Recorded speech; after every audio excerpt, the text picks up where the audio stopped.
Welcome back, everyday business leaders. I'm Melanie Ake, your host for the show today from JP the Geek Studio here in Greenwood. We're thrilled to have you with us. We have a great show. Kelly Russell from Artisan Auctions. Wait, she's a business leader, but she's also going to teach you about innovation and growth like you've never thought about it before. Remember to subscribe to our channel. Remember that because we don't want you to miss this show especially. We are talking about business innovation and inspirational leaders.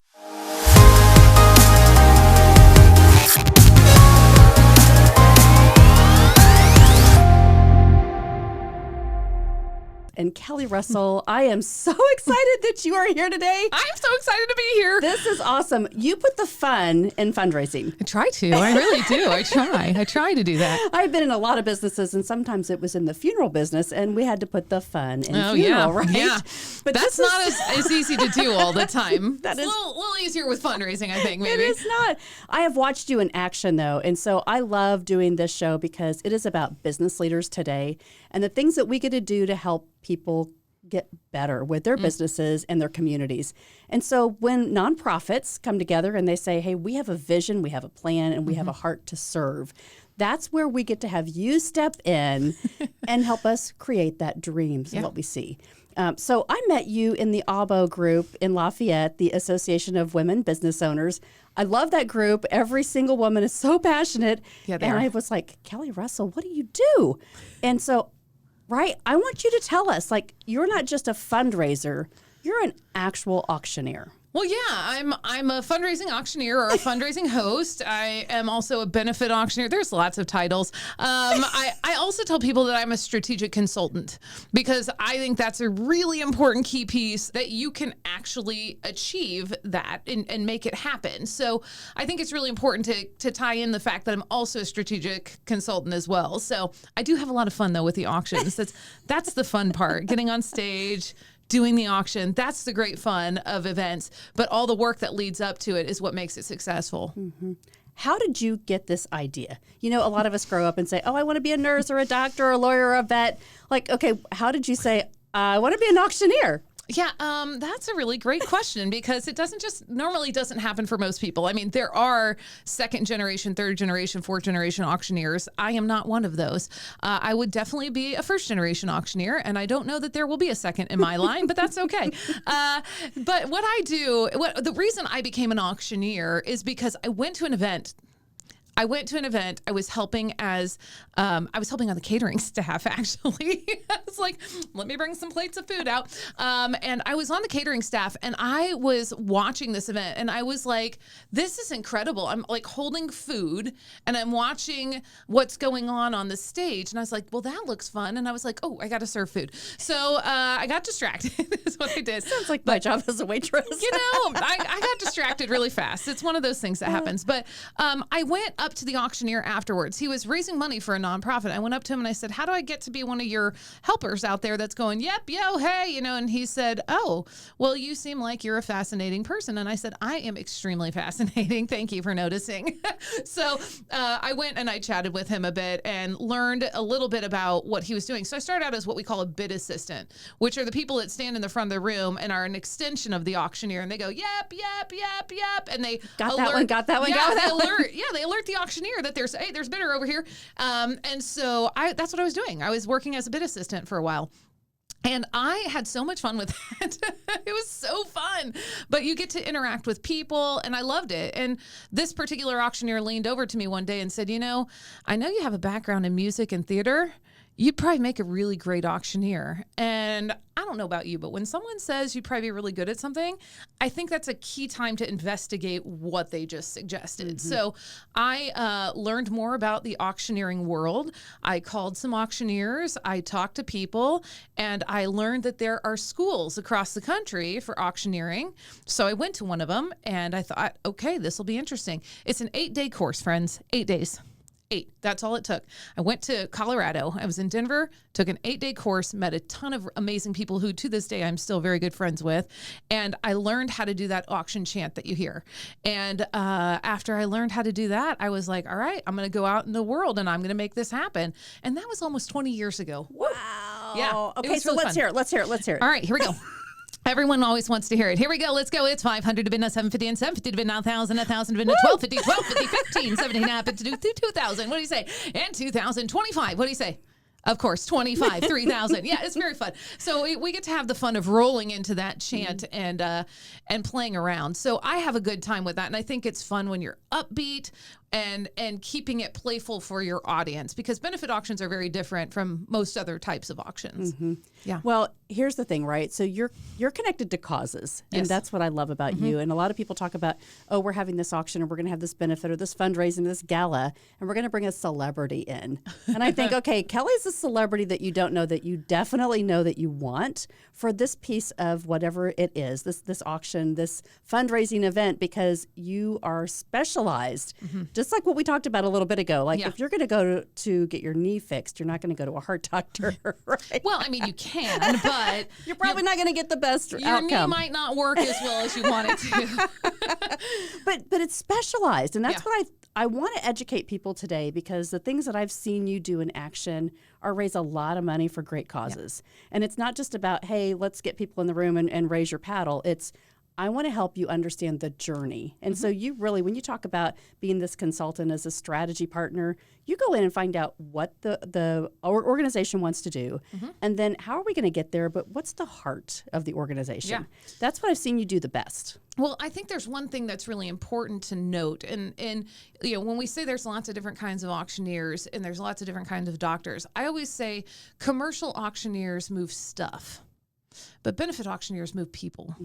So we're all about the cause. We're all about making sure that we are connecting on a level with our audience, and we're connected. We have to be ambassadors on that stage. We have to speak the language of the organization and make sure that it is what the audience will digest and understand.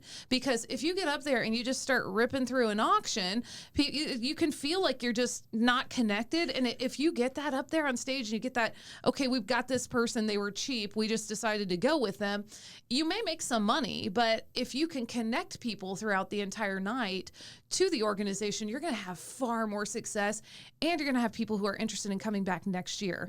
Because you know, if you speak the language and you speak the lingo of the audience, and they understand that and they feel connected and they feel seen, because people go to auctions because they want to be seen, friends. It's a thing. It's true.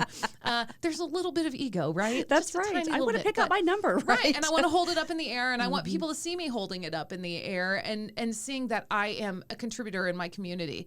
There's a little bit of an ego in you know, bidding, but there's nothing wrong with that either. You know, we want people to be seen as leaders in the community, and you can be a leader as a lead donor. You can be a leader in many, many ways. So it's a good thing. It's not a bad thing. It should be celebrated. It's a great thing. Talk to me about the live auction versus the silent auctions.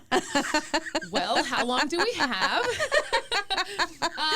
I would say, you know, traditionally you're going to have a live auction is going to bring in more money than a silent auction. The live auction is usually, you know, obviously it's upbeat, it's fun. Silent auction does not mean you have to be silent, friends. You can talk during the silent auction. Nowadays, a lot of people do online auctions instead of silent auctions. They put all their items online early, and they make them available like a week before the event to kind of garner energy and rev people up for the live auction on night of. So they come in and do their final bids and go into a live auction. But really, really, really, really Talk to us about the real strategy. Come on. Really truthfully, where you're going to make the most money is in what I call the special appeal. The special appeal is the connection of heart, right? It's the moment where we ask everyone to put their competitive bidding aside and come together collectively to give to the organization. And that's where you have someone showcase their story of the great work that this organization did for them so that their life could be better. And they get that moment to share their story, oftentimes with a video. It's the best way to go. Get a videographer, do a video. So you get that video that plays, and then they come up on the stage and they're a part of the event, and they say, that's my story. And usually the crowd goes absolutely wild with applause. That's their way to say, if I could run to the stage and give you a hug, I would. But they connect with the heart of this individual, and they connect with the heart of the event. And when that happens, when they're connected like that, that's when the money comes in a big way. You know, people want to give to things that they believe in. If you believe in it, you want to make a gift. And so we like to share that story. I like to call it the hero's journey. We like to share a hero's journey. It's not about statistics. It's not about facts. It's about, I was here and I'm trying to get to this new place. And somewhere in the middle was my organization that came to help me. So it's not about telling people we helped this many people this year. That's not what it's about. It's about showcasing a story and hearing how they went from this place, had something happen, and now they are working through that, and they're in a much better space than they could have ever imagined. They could have gone a different direction, but thanks to this organization, we're in a much better place, and they changed their life. So it's like the tipping point, right? There's so many books on leadership about this, but when you can transform a life, and it starts with any organization that you're connected to. So right now, if somebody's saying like, hey, I'm getting ready to do an event because I think like, hey, we started a nonprofit or I'm connected to a nonprofit, what would be 3 tips that you could give them to say, from start to finish, you're going to definitely be able to raise the money that you need or connect to the cause in the right way and not really miss out on the goal? Well, the first thing I would tell anyone is to get a strategic consultant on your side, because look, we have our finger on the pulse of what's happening. Like, auctioneers, they have their finger on the pulse of what's going on, and usually they know what's going to sell well and what isn't. So if you have a strategic, and I know strategic consultants who are not auctioneers, and they know what's going on too, and it's amazing. It is amazing to see how these events become $1 million events very quickly because they have their finger on the pulse. They know what's going to sell. They know what this audience needs. It's about telling the story. I will also say you need to spend money to make money. I think a lot of nonprofits, oftentimes, they tend to think, oh, we're a nonprofit and we should get everything for free. But, you know, there are people who are out there in the world to help make your event better. That goes for sound companies. That goes for, you've got the whole AV. You've got sound and lights. Low lighting can change the room. It can change the feel of any room. I've seen gymnasiums transformed into the most beautiful, spectacular spaces. And I was like, wow, we're in a gym. Yep, there's a basketball hoop. Okay. But it's beautiful. But when you get the right people in the room, they can really help you make that transformation. So you have to spend money to make money. And then you really have to listen to what the people are telling you. The folks that you're spending money on, they do this day in and day out. Take their advice, listen to what they're saying. Do the homework, because really what it comes down to is when you get that homework done, I tell people lots of things to help them reach their goals. And if you do that homework, you'll be successful. You'll absolutely be successful. I see it all the time. When people do the work, they will be successful. But you can't just sit back and go, okay, I hired an auctioneer and strategic consultant and magic, go. It doesn't work like that, friends. It's true. You have to tap into their expertise, but you have to also go, okay, is that going to work for our audience? And I've been challenged before. And you know what? Sometimes people have better ideas than me. It happens from time to time. And I've learned from those, and it's been really fun. Well, we've got lots of tricks in our pocket, and we usually can save you a lot of time and energy and effort and helping you make those decisions by going, I can see from this group what we did previously, that didn't work for them. Let's not go down that path. Let's avoid that pitfall and go down a different path and make sure that we are going to raise you the most money possible. Hi, this is Melanie Ake. When you visit everydayleaders.com, you'll find valuable resources to become a better leader in your life.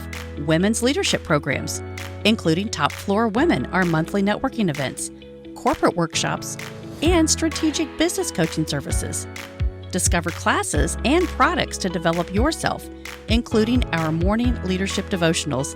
Don't forget, order one of my inspirational books, sign up for classes, or pick up some gear in the Leader Store. Listen to the Everyday Business Leaders podcast, apply to be a guest in our studio, or even sponsor your own commercial advertisement. Contact us today at everydayleaders.com. Talk to us about timing. You know, some people will say you need to have many events or you have one big event. What have you seen? Is there a science to that, or is it just about the organization and their community? Okay, so in terms of lots of different events throughout the calendar year, yeah. Well, that's an interesting question, Melanie. I think. I'm just really curious because you yeah. do so many things all across the world. Yeah. And so you're not just like, oh, I just do these kinds of fundraising activities and auctions. You get a good perspective. And so what you see is, are you back at the same organization many times throughout the year, or do you kind of go in for the big event and they put a lot of energy into that one event? I think most people do one event. They do 1 to 2 events is what I would say. That's successful. I mean, I talk a lot about the fact that everyone needs to have like 21 touch points with their communities these days to stay relevant, right? That's like I was talking to someone and they told me that and I was like, it's 21 now. It used to be 7. It was so much easier, but it's really 21 now. You have to have touch points with the people that you're working with. And that's really important for donor cultivation as well. So I think that's something that people have to keep in mind. But I also think you have to keep in mind your staff. What is their bandwidth? If you're doing an event every single month, that's probably too much because your staff has to put that together. So you got to be aware. These nonprofits that I work with, they have to be aware very much so of how much staff time they're asking for. Time is money, right? Right. You're paying those staff members to be there. So if you're doing an event and your staff hours are more than what you're bringing in, it's probably not worth it to do that event. It's probably time to retire that one and consider something different. What I see most often is I see big live auctions, fundraising auctions. Sometimes they're just an appeal. There are groups that only do an appeal. They go for the heart, and that's where they stay. They say, we're just going to do an appeal. I do a lot of luncheons, too. Luncheons are really fun.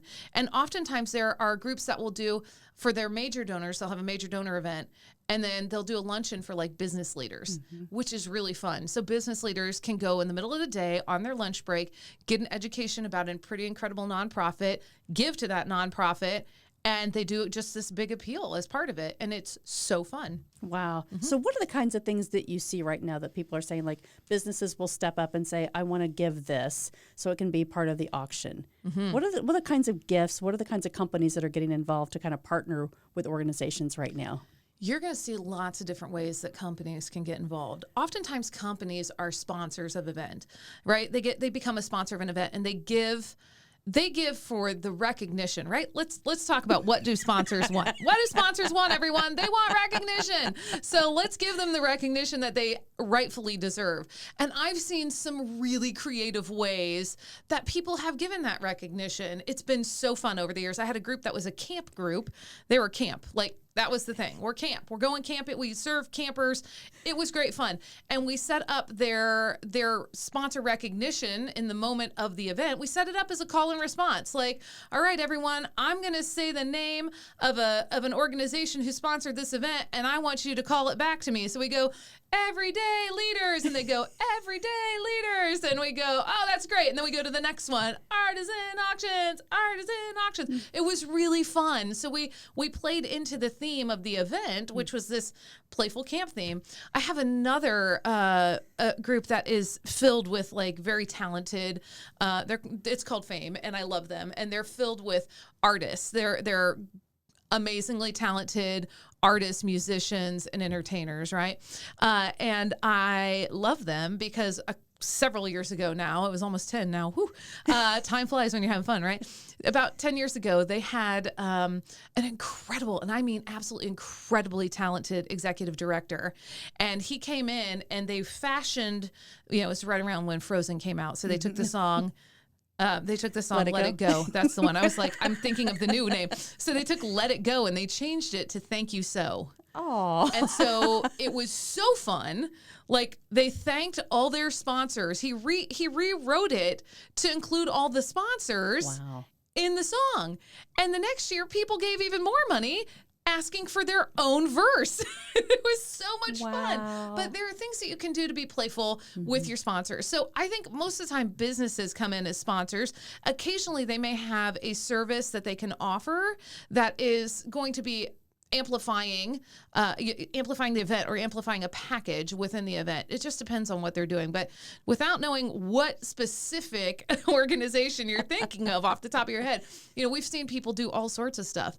And at our ABO auction that we did, we tapped into the membership to really showcase them, because we're all about Association of Women Business Owners. We wanted the women to be seen at the event, and the members to be seen at the event as contributors, not just for their money, but for their services that they have too. So we looked at everyone and said, hey, what can you offer that we can bundle up in a package? So I know, Melanie, you gave at that one, and Shelly did as well. Yeah, and a lot of our friends came together in like a business bundle right there. It was fun. It was awesome. And, if people don't know about ABO, I just want to give a little plug right now, because the Association for Women Business Owners out of Lafayette, Indiana, this is an amazing organization. And this gala that we have, this event in December, is going to be benefiting Through the Gate, an organization that's close to my heart. We're doing a lot of work with them, and I just love what they stand for. And we have a big goal this year, right? They have a huge goal this year.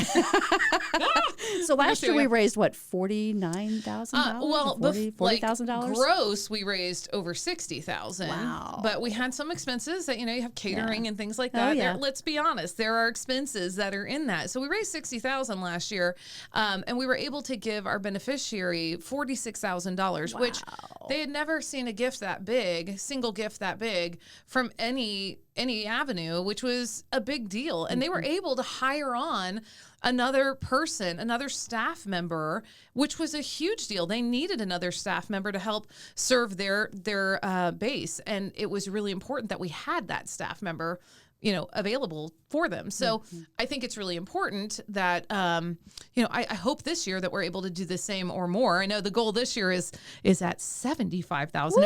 It was 50,000 last year. We were like, oh my goodness, we're going to go 75. That's great. We can do it. Yeah, I think it can happen too. I think it just, you have to get the right people in the room. You've got to get people in the room that love the organization and love the work, as well as have some capacity. You want both of those things to be present at your event. I mean, look, you can get a whole room filled with millionaires, but you could be in trouble there too, right? Like, they may not give if they aren't connected to the organization. So That's right. It's not just a get people in the room and it's all going to work out. You have to be strategic in that too. There's strategy, everyone. Strategy. All right, so let's talk about what's happening today, because there's something that just happened, and I wanted to share this with you because, all right, are you ready? So Kelly's really expensive if you want to hire her for her ideas, and it's great that she had time to come in for this podcast. However, she put all of her ideas, tips, and tricks into this book. I did. Congratulations! Thank you. This is awesome. It's available on Amazon right now. Yeah, it is. So it is available. I love this. So the book on fundraising auctions, hitting the benefit auction jackpot for your next gala. Yeah. This is awesome. It's got all of your secrets in here. It's got a lot of them. If I put all of them in there, we would have a brick that we're carrying around. But what I did do is I put the ideas and I put the tips and tricks in there to help you be successful, whether it's your first gala, your second, your third, or fourth. I mean, you could be doing this for a long time. I've been doing this for 20 years. So I took all the pieces to make a gala successful, and I put them in this book. And I said, it's an act of service in and of itself, because really what it is it's about how to set up your event in the framework that I use most often, which is I like to call the Jackpot Express system. It's very fun. I think of it I liken it to like a mountain and a train ride up a luxury mountain. And it's because, there's so much going on, and it's like climbing a mountain when you're going to put on an event and producing an event. It is really, truly, like, let's lean into the metaphor. So we added a train to it because I wanted to give it some fun, flashy flair. But the idea is, here's how you need to set everything up so that you can be successful at your event. We talk about how to get through check-in and check-out. We talk about how to set up your silent auction for success if you're going to do a silent auction. How many items do you need in a live auction? We talk about that so important jackpot that I'm referring to, which is that pot of gold at the end of the rainbow when you connect people to the heart of your work. That's when you get the most money. And honestly, I think that's probably the biggest takeaway in here. But I also talk to you about how do you procure items? How do you procure gifts? How do you get your board on board? There's a lot of pieces in here that I think are good nuggets for people who are really looking to find additional ways to fundraise, but are looking to just like shave a little bit of the learning curve off. Let me take 5 years off of your learning curve. Or 15 years. Or 15 or 20, you know. Do I hear 30? Sorry, I couldn't resist. Well, it's great because here I'm going to read these chapters. Let's go raise some money. 3 secrets to raising record-breaking revenue. Now, I want to just go back to last year. So when we were at ABO, and the room was crazy, like the energy that you bring when you're up on stage, and you guys, you have to go to one of Kelly's events because it's amazing. They're fun. Well, here's the thing. I have to say this because I think it's really important. It's fun for me. I have a great time. I do the whole auction chant. It's good, right? But really what it is I'm fueled by the audience. I'm fueled by the audience. The audience feeds off of me. It is a cycle, and we have so much fun, right? So when the audience is getting into it and having a great time, I'm having a great time too. And that's what's important. So it's important for me that the audience is invested in the work. And then for me, I need to make it fun for them to bid on these items. So that's why I like, and look, I like to have fun. I don't want to go to something that's boring. So my gosh. I have a great delight in presenting and producing events that are fun and exciting and engaging. Well, here's the thing, right? So we've talked about so many things, but I think what you bring, what I see and what I love having you here is because educating people about it's not just to put an event on the calendar. Right. And yes, you have to do it. And yes, you can get some great things. You can get a football signed by the Colts. But if you don't have the right strategy, if you don't have the right person in the room to help you deliver that, right, you can get a whole different outcome. Like we could have raised $10,000 maybe at ABO last year, but with you, we raised over 60. That's what I think is amazing. Well, and it's all in the strategy, and the strategy starts at the very beginning. Like we had a strategy session before our event to talk to like a demographic, which was the people that were going to come to the event. We said, what do you want to bid on? What would you like to see at this event? And they told us what they wanted. So we're already ahead of the curve by doing a little donor detective work and saying, what would you like to see at this event? You tell us what you want to see. We go out and we procure it. And guess what? You bid on it. Right. Because you're excited about it. And it's not as hard, right? Because when you're asking for those donations, it's like people really want this. And we want to invite you to participate, right? So come and enjoy it. It's easier to ask when you know what people want to bid on because then it's all about strategy. I can't say strategy enough. It's all about strategy. So if you go and ask folks, what is it that you would bid on? Like, okay, so maybe you're going on vacation this year. Where would you like to go to vacation, Melanie? Would you? Hawaii. I want to go to Maui. Great. I really do want to go back to Maui. Yeah. I mean, I would love to go to Maui too. And right there, we got 2 people already interested, so we can have an auction, right? So if you get a cross section of your donors and the folks who are coming, your attendees, I should say, that are going to be bidding on these items, you can know what to go get. You can go out and get that wonderful package for a trip to Maui for a week, and you can be really strategic. And now all of a sudden you've got a package that you know is going to sell really well at your event versus like casting a net out and about everywhere and hoping, did I get something that people want? You don't want to do that. You do want it early and tell them start saving your money because we're going to have this item for you, right? That's another good tip too, because I do that all the time. I have folks that are schools that are, schools, nonprofits, all sorts of people that have like a corner of their newsletter that says it's the auction corner. If you save $300 a month from now until our event, you'll have maybe if it's 10 months out, you'll have $3,000 to spend, and all of a sudden you're like, I can play on one of those incredible packages in that live auction. So work with a financial consultant and maybe you can make some more interest on that. Yes. Then we're getting into super strategy here. I like it. Oh my gosh. I love you. Thank you so much. I mean, just coming in and spending the time with us. And I've been watching you for the last few years and I love what you do. And I think, gosh, I want to have a nonprofit that I can bring you to and say, let's raise $100,000 for a cause that's important to me. Yeah. And everybody that I see, I go, you need to know Kelly Russell because you are the auctioneer that they need to have in their thank you. organization. Yeah, absolutely. That's very kind of you. I have fun. It's what it's about. It's about having fun with a lot of great people. So I enjoy it, and I'm glad you do too. You're a blast. You're a blast. So how can we find you? What's the best way for us to reach out and book you, right? I am all over the place. I am on artisanauctions.com. That's the best place to find me. You can fill out the contact us page that's there. Just go, there's a little orange button in the upper corner and click it. It's a little arrow to take you right to the contact page, and you can get started there making a connection. And I monitor all those that come in, and I talk to those folks. We do discovery calls. We make sure that we can figure out how we're going to be able to work well together. So that's what I do there. We have a book tab on there as well. You can order the book there, or you can just go direct to Amazon too. I'm also all over social media. I spend most of my time on Facebook, LinkedIn, and Instagram. So you can follow us on any of those. It's at Artisan Auctions for both Facebook and LinkedIn, or for Instagram, it's at artisan_auctions. We got a little extra line in there. It's good. Yeah, it's a little extra push, right? A little extra bump. Yeah, Yep. I like it. Love it. Thank you. My pleasure. Thank you for coming in. Thank you for being a business leader. Thank you for giving us ideas on how we can elevate our businesses, how we can get involved in all the organizations in our communities to really do some impact. Thank you. Thank you for having me. And I'll tell you, if you see me at an event, all you have to do is put your card up in the air. I will take care of you. I promise. Call your number. I'll take care of you. I promise. I'll make sure I get you that item that you want. That's awesome. Thank you, Kelly. It's my pleasure. Thank you, everyday business leaders, for following us today. We talk about strategy all the time, and now you have a few strategies to talk about what you can do to make your auction the best benefit for your community. Remember, it's not what you do in a day, it's what you do every day that makes the most impact. Thank you so much, Kelly, for visiting us today, and we're really excited about watching your business. So please come back and be a friend of the show. Absolutely. All right. Anytime. Great. Thank you. Have a great evening, everybody.